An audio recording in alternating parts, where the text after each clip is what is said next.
How do we go from this to this?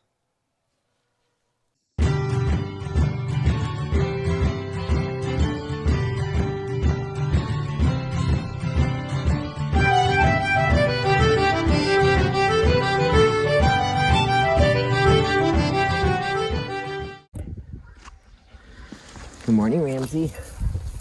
Good morning. Good morning.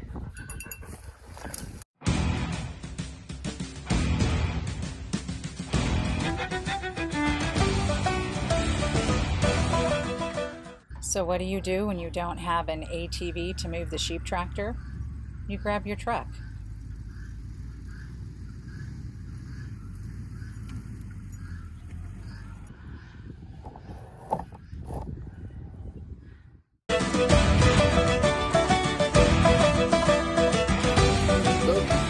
Go, Loki. Here, you're stepping in poop. Thank you.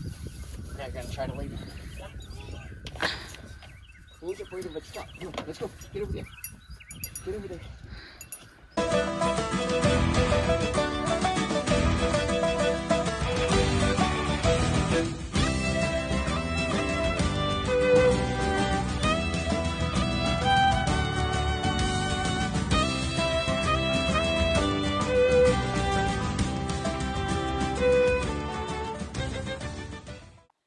Now you may be worried about the sheep that you see out of the tractor. Normally we try to get all the sheep in, but every once in a while we do have one of the more skittish sheep that we got that will not go in.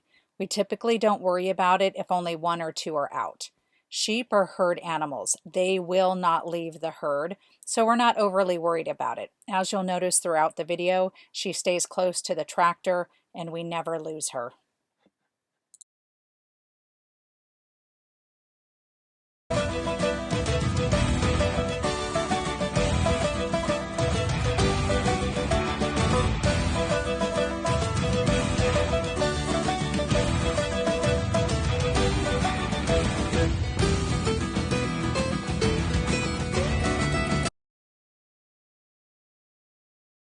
It is hard to tell in the video, but because of the slope of the terrain, we use posts to shore up the Premier One fencing. That is what we are doing here.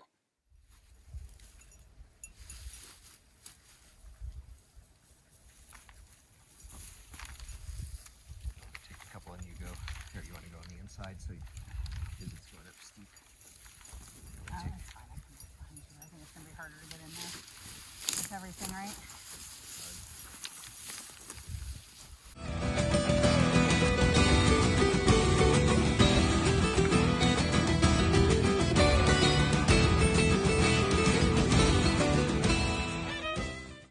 Right now we do not have a watering system throughout the upper pasture, so we are bringing water in with buckets for the sheep.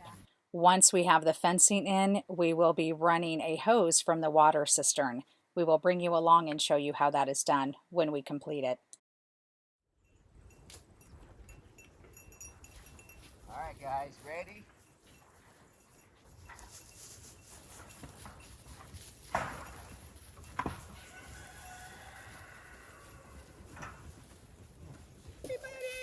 Hi, Spot. Hi, Spot. Hi, baby boy. Who's the fairest of them all? Oops, trying to get his face. Hi. Look how cute you are. His little heart's just racing. You say hi to Loki? See, Loki's nice. Loki's nice. Hey, yeah, hey, easy. It's like he's not nice. Who wants some kale? Kale. Kale for you. Kale for lambikins.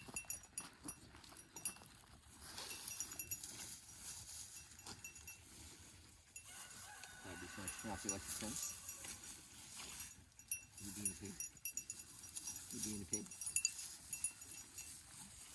Baby. No, I'm towering over you. Yes, people are going to think you're super tall now. Stop. Not only have I dropped 20 pounds, I grew 6 inches.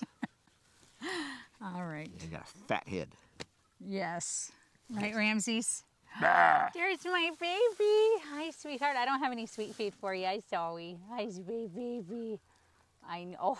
You're going to chew my fingers, huh? You're going to chew my fingers. That's our first baby born on the homestead. Yep. You have green on your back, silly. Welcome back to the Renewed Homestead, everybody. I'm Ben. I'm Denise. And how did we get from that to that? Well, when we got here, our whole pasture was covered in weeds, and I mean, seriously, taller than me. Not that I'm tall, but that's some tall weeds. In fact, so tall we couldn't even see the pasture area. We kind of trudged through a little bit, but we couldn't even wrap our heads around how much area we had up here. I think it was over 6 feet tall. Easy. Yeah, very easy. Full of ragwort. I mean, we did have goldenrod, which, as you know from our previous video, we really appreciate goldenrod, but it had a lot of the really bad stuff like ragwort just throughout the pasture. It was awful. And turns out I'm allergic to it, so we thought it was poison ivy, and anyway. But, so what did we do to rectify this? We got some sheep. And being a ruminant animal, they have been eating this down. They're really good about it. They got rid of some of that rose bush. They didn't eat it to the ground like we were hoping, and maybe there'll be a couple of goats in the future to help with that. Well, Dexter's should. Well, Dexter yes, and the cows will be up in this area eventually. But, yes. But, so for now we've got the sheep, and they have been doing an amazing job of mowing this down and pooping it right back out for us. Well, and and as you've probably, we've shown a little bit of the sheep. I don't think we've really shown you the rotational grazing aspect of it, but those that have followed us know that we've talked a lot about moving the sheep and the rotational grazing. So what is the benefit of that? Why do we rotationally graze? Well, one of the main reasons is because it allows the grass to recover and provides more forage for the animals. So when we first got here, the pasture up here, the soil was poor. Because of all the weeds, it hadn't been taken care of. There had not been animals on it outside of deer in years. Yeah. And that's why we see a lot of the nitrogen fixers that we had kind of moved in. Yes. So we wanted to, sorry, the guineas are going a little crazy as usual. So we really wanted to improve our pasture, and we knew just from watching Joel Salatin and Greg Judy, and if you have not watched them, I highly encourage you watch both of them. We're really hoping to get to Greg Judy's grazing school actually next spring if we're able to. But there's a lot of benefits to rotational grazing, and when I say rotational grazing, what does that mean? Well, essentially it means moving the animals around your pasture. So instead of like fencing in 5 acres and letting them roam all over those 5 acres, you actually fence the property and then you create what we call paddocks. And they might be, an acre size, might be half an acre size, 2 acres, however much land you have, however you're doing your rotational grazing. And then you will move them sometimes every other day, sometimes a week, sometimes a month. It just depends on your situation and your forage. But you literally, once they're finished with one paddock, you move them into the next paddock and the next paddock. So as we're working on the fencing around the pasture, we're also going to be putting in paddocks so that we can easily rotate them from paddock to paddock. But right now we're actually using the Premier One fencing because we don't have the perimeter fencing around our upper pasture. Now, one thing that's very important, you want to move them before they eat too much of the grass and clover down.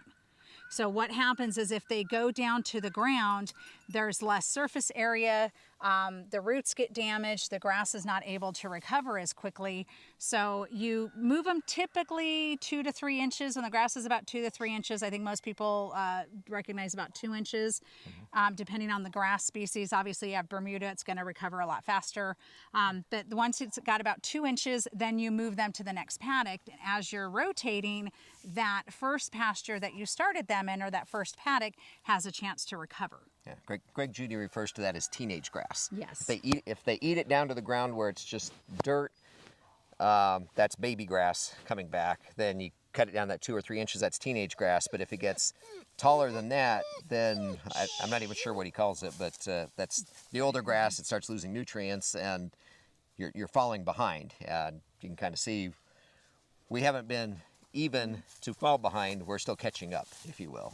Yeah, But I would say, we've got the temporary fence, and we've hooked 2 together, so they've got, I would guess, about 1/5 of an acre in that area, and that's what we try to move about every 3rd day, like she said, so it doesn't get down. Days, yeah. And the other point of, if you get it down to baby grass down to the dirt, what happens when it rains? And as you can tell from the camera angle, we are on a slope, so the water's just going to run right down. But you keep that teenage grass and keep moving those sheep, any ruminants, it will absorb that water and hold it a lot better. So. Yeah, and that's one of the advantages to rotational grazing as well, is as the soil heals, as you have the grasses and the forage improve, as the soil heals, it actually holds on to more water, so you don't have all the erosion. And a main benefit is you have less parasites to deal with, because think of like a typical enclosure, and I know we've talked about this on other videos, but if you think of a traditional ranching or farming operation, they're all in a pen, and when actually we bought these sheep, they were actually all in a pen. Yep. And it was clean. They did keep it clean. But what happens is they poop, right? It's all over the ground. Well, they eat off the ground, so then they're eating those parasites. So what happens as you move them paddock to paddock, you reduce that parasite load, especially as you bring in like chickens behind, because then they eat the parasites and the poop and all of that. So you bring the sheep through, then you bring the chickens through, and it really helps eliminate most of those parasite issues. And we talked about this a couple of videos ago, but like Greg Judy says, that if he has a ruminant animal, his sheep or his cows get parasites, he culls them out of the herd because he only wants parasite resistant animals. And that's what rotational grazing does, is it helps produce that parasite resistance, but you don't have that parasite load because that poop isn't just standing there all the time. Yeah. Well, and you can hear the guineas going crazy. They're the ones that typically wind up here behind the sheep, and they do a great job. And when I hear parasites, I always think of worms, but flies. I mean, the birds get in there and they eat the fly eggs. If they're there, I think it's the 3rd day after the sheep have moved through, they're eating those fly larvae as they come out, and so less of this during the summer. Yes, and actually, to make a point with the guineas, we had horrible stink bugs last year, and we've seen hardly any stink bugs this year. So yay to the guineas, and we know they're here because just a couple hollers over, we went and visited, and they said that they were flooded with stink bugs. So thankfully our guineas are doing a really good job. But there are some setbacks to rotational grazing. I think in the long run it's better for you, but initially you do spend a little bit more on fencing. You do have to have more water stations because each paddock requires water. So what we're going to do is create, so you've got 4 paddocks. We'll have a watering station in the center, so that will basically bring water to 4 paddocks, but we still have to have more watering stations. We will have to have a little bit more fencing. But when you look at the amount of time that ranchers typically spend, right? So you've got one waterer, yes, but what happens after they've eaten all of the grass down? It turns to mud, and we're actually seeing this on properties as we come up to our property with cows that have been in there far too long. It gets muddy, it gets trampled down, it hurts the pasture, but then every single season, what does the farmer have to do? They have to come in and do grass seed. Grass seed, and all summer or all winter they have to feed them hay, which you can see we're going to be able to put off any kind of hay for quite a while here. I think we won't have to feed too much, but and we did get hay just in case, because even a lot of times in February or March, before the spring flush, a lot of times the grass it has eaten back even as you're moving them, but it reduces the amount of hay that you have to feed because that grass is able to recover. So over the winter, you're actually continue to rotate them, and they're able to eat what was left behind. Yeah. So that's another advantage, is you brought up, you don't have to spend as much on feed. Right, and we're not kidding ourselves. We know we're going to have to feed them some. We've got hay down in the barn. We got it earlier in the summer when it was, less expensive. Well, less expensive, and the spring flush, so it's more nutrients packed in there. Yeah. But the other thing too, the one thing that we almost harp on is the quality of life for the animals. Yes. You've got, we go up to Billy and Michelle's, and there's this poor bull off to the side of the road in this pen, and he's always muddy. I mean, he's just, you feel bad for the poor guy. You I know, really do. Michelle wants to go and free him, and I do too. Free the bull. Free the bull. He's a big bull. He's a big bull, yeah. Not touching that. But yeah, and that's another thing that we're going to be getting smaller cows, because if they weigh less, like if it, we really looked at the milking Devon to bring them back, and I also looked at the Normand because France. The reason France has such amazing cheese and cream and sauces is because of the Normand cow. But the females are 12 to 1,500 pounds, and the bulls are like 1,800 to 2,200 pounds. We didn't want that big of a bull. We didn't want those big of cows. Why? Because of the impact on the land. So if they're a little bit smaller, you don't have all the ruts and all the impact on the land if you have smaller cattle, and like sheep don't really affect the ground. Yeah, if you turn your back on them, you're no less dead if the one hits you. But Dexter bulls are supposed to be really great, though. And I know Coco over at Permapastures Farm, we have to go meet him soon. No. But Billy and Michelle have said that he's actually really sweet. Yeah. I was just joking, but some of these bulls, 1,800, 2,000 pounds. Oof, yeah. Yeah. There's a comfort level with the grazing and the farming and all that too. Which is one of the reasons with the Scottish Highland, they're beautiful, and we had really considered getting a Highland cow, but it was our first cow, and they were a little larger than what we wanted, so we had looked at the mini Highlands. But I'm going to be honest, the horns intimidated us just a little bit because we're new, right? This is our first time having cows, so we wanted ones that were a little bit easier. All right. But I think they're in frame. But look how happy those sheep are. They're just going through, and right, Ramsey, you happy boy? Yeah, and it looks pretty brown on top, but I'll show you some video. There is a lot of grass underneath. It's really green down under there. Yeah. It really is. Oh boy, a treat. They've already had their treats. They have had their treats. And Hi, so Jelly. we're gonna show you Hi, moving the fence, and as she said, in the initial setup, since we don't have the perimeter fence and we don't have those paddocks set up, we have to move this. And takes about 45 minutes, right? Yeah, to do a full we've got move? it down to that. It's taken us a couple hours and sometimes, but Ramsey's likes to headbutt her, so we always have to kind of get him caught in, as many of them we can in the sheep tractor there. Tractor, yes. The better, but you'll see that in the video as we go here. But Ramsey loves Ben. I don't think he dislikes me. He's just gotten me a couple of times, and I wasn't able to squat for several days. It hurt. So even though he adores Ben, I usually let Ben put him in the tractor before I go in now. Yeah, trust but verify, Yes. and we don't trust him. Right, buddy? I know. And then Loki. Huh. Yes, you're a good boy. So, but yeah, so it's, so rotational grazing, as we talked about, you do have some initial costs at first, but when you look at having to seed, the impact on your land, not having the best forage, having to buy feed throughout the winter, to me, it makes sense to spend a little bit more time. And once we have the paddocks in, moving the sheep is literally going to take us 5 minutes. Open the gate and in they go. Yeah. Because they'll see the greener grass, because the grass is greener on the other side. You open the gate, literally, and away they go. But, hey, that's enough. Loki, that doesn't help. You're not on mic, buddy. You don't have a mic. But given things that are going on right now, we're talking about the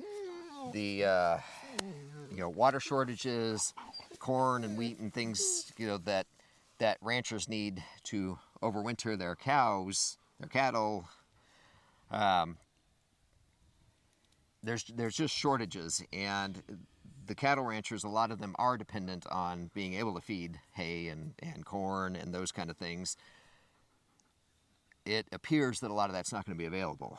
Now, I know they can't just snap their finger and say, okay, well, we're going to start rotational grazing and that kind of thing. But I think if more producers out there went to this model, they would be less dependent on all the grains. And then with the grains, you now need the fertilizer to grow the grains. It just seems like a more symbiotic relationship in the whole production of meat. Yeah, Jill Salatin talks a lot about that. Yeah.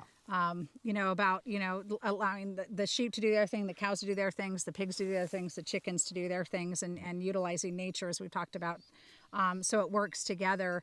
But as we talked about, we agree in the best life that we can for our animals. Yes, we do eat meat. Yes, we do process our animals. Well, we will be soon. Yeah.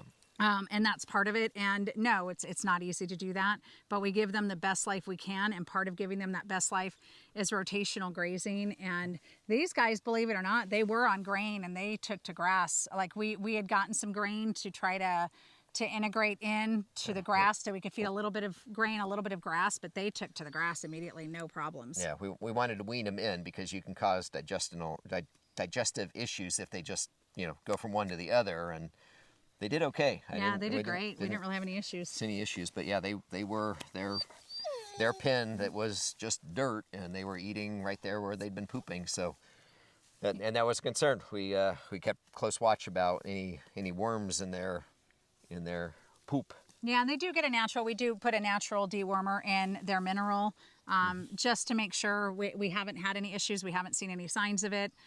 But we do put a natural dewormer in with their minerals just to be on the safe side. But we don't use chemicals because, like we talked about a couple of videos ago, when you feed animals chemical dewormer, what happens is that goes through their digestive system, it goes into their poop, and it actually goes into the soil, and then it actually kills the beneficial life that's in the soil. So we want to avoid that. And we had actually, that was one of the things that we'd asked the person we were getting them from, is if he had recently dewormed them. He had dewormed Tilly because she was pregnant, but he had not wormed any of the others, and we had asked him not to, so that we could make sure that it wasn't going to hurt any of the life in the soil. So they do get a natural dewormer. It's got multiple things in it. If you're interested in it, I can let you know what it is in the description section.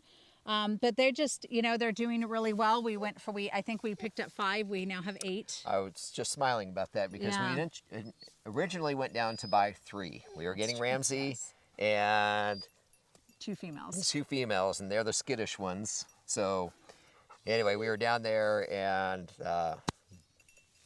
really nice guy, a pastor of a church, and he was kind of getting out of the business. Between everything else he had going on, he just didn't have time, and he liked us and agreed to sell all of them to us. So we loaded them up, and was it Tilly? Tilly, yeah. Tilly rode in the dog kennel inside the car with us while the others were in the She was on the so trailer. pregnant. Oh, yeah. We were really worried that we didn't want anything to happen to her. No, she was really pregnant, so we put her in the car with us in a dog kennel. Exactly, and I did not want to have to pull over and have a baby in a gas station. That was just not going to be good for the sheep or for us. So no, we were a little panicked, actually. Please don't have the baby. And actually, it took her 2 or 3 weeks to have the baby, but he had told us like any day. So we were in the car. We were like, "Don't have your baby yet. Don't have your baby yet." Actually, she had twins. We lost the one, but unfortunately, Loki, that is enough. You're not helping, buddy. No, come on. Yes, somebody's jealous. You want us to talk all about Loki? Well, this is Loki. No, he wants us to throw the rope. I know, it's all about the rope. Yes, it is. Okay, so yeah, and there's obviously more benefits to rotational grazing, sure. But obviously, the ruminant animals, and we had horses on here last year, our neighbors' horses, and between the horses and then when we put the ruminant animals like sheep, we've seen a huge improvement. But it's, they eat the grass and then they poop and then that feeds the soil and then it makes better grass. And if you have poor soil, I believe what I read is you have a 30 to 70% improvement in forage year after year by doing rotational grazing in the set where you move them when it's like 2 to 3 inches tall and you're able to rotate. You have an improvement of anywhere from 30 to 70% in your forage year after year. So think about how much that's going to save you on feed costs. And grass is better for ruminants. They're not meant to be on grain. They're not meant to be on corn. They're meant to eat grass. They don't have all the bloating issues. The only time you really have to worry about the grass is in the spring flush when everything's really rich. Other than that, you don't have a lot of the issues like cows do where you have to put trocars in to relieve their bloat and all the other things that, they don't have those issues with grass. So it's just a better life for them. A trocar is basically they punch a hole in their stomach to let the gases out and it screws in. The poor they have to do it or they're going to die. Yeah, watch Dr. Pole if you want to see that. That's But and they're doing their own fertilizing. But we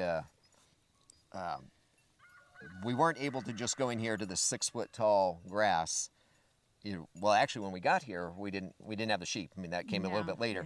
But Travis came over and we're like, would you mind putting your horses up there? Because we need something to eat these down. And he's like, no, that's great. And he came over and actually brush hogged this because a lot of this was grown up in that rose bush that's just so nasty. So he brush hogged it down. So I think the brush hog leaves it about 4 to 6 inches. And then there's horses came through here and they ate a whole lot and did a lot of fertilizing. And now we've got the sheep in here. And yeah, and they were in over the winter. Yeah. Over last winter. Yeah, exactly. So. And then we got the sheep in what, April or May, I think is when we picked up the sheep. I think it was about that, Yeah, and I know, and we've talked about it in other videos, but I know we a lot of people say we did it backwards. We got our food before we got our house done, but for us it was more important to be food secure. Yep. So. Well, and when you. Hi, Ramses.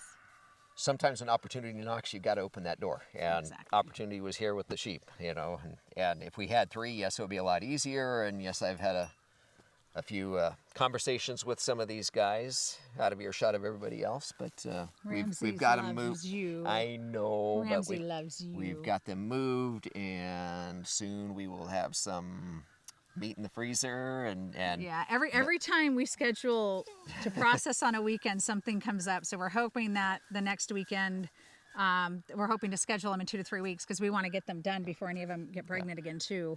But here we are, almost at Thanksgiving, so yeah. We'll get them processed and we'll bring you along for some of that. We won't show all of it, but we'll bring you along for some of that. There's a lot of interest in that process, so we will definitely be recording and take you along with that.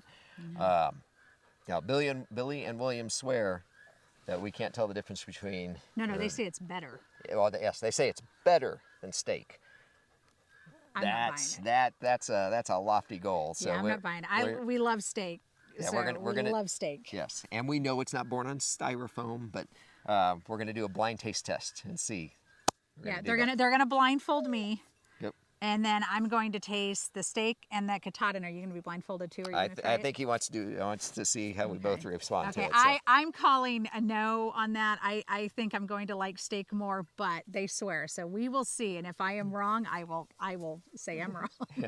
Oh, you can see we've got the sheep. We'll be down a few more sheep soon. We'll bring you along when we do that, but just kind of wanted to give you, an overview. I know we've talked about the sheep, but you haven't seen us really move them. We've talked a little bit about rotational grazing, but we haven't really gone into depth. So we just wanted to share some of that with you. Yep, and the sun's going down. It's that time of year where it's already, bugs aren't supposed to be out.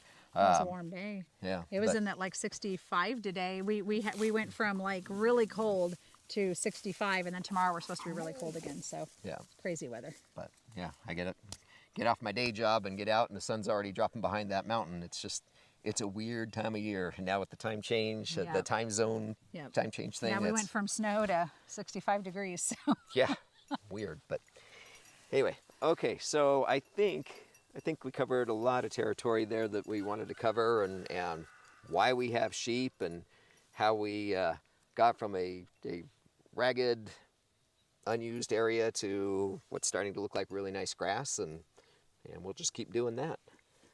So, anyway. I think we're good. Let us know if you have any questions. Yeah, please. Or comments. If you've done rotational grazing, if you're planning on doing it, let us know. And if you are doing rotational grazing, do you have any tricks or tips that work for you that you found? If it's not just a standard paddock and 1, 2, 3 kind of thing. I mean, share what you know, because we're all ears. Yes. We're learning this together. Well, and it may help somebody else in the comments as well. Yeah, that's true. That's true. It's not just us you're helping. It's our community that we're building. And by the way, we just crossed 10,000 views on our channel. So thank you all. Thank you so much. I mean, from starting a channel to share with the family what we were doing out here to nearly 500 subscribers. We still haven't crossed that threshold. We'll get there. But 10,000 views, that's mind-blowing. So anyway, all right. But as I said, subscribe, give us a thumbs up, keep watching those videos for us, share us, and I guess we'll see you on the next video. Be good to yourself, be good to each other. God bless. Bye-bye. Bye.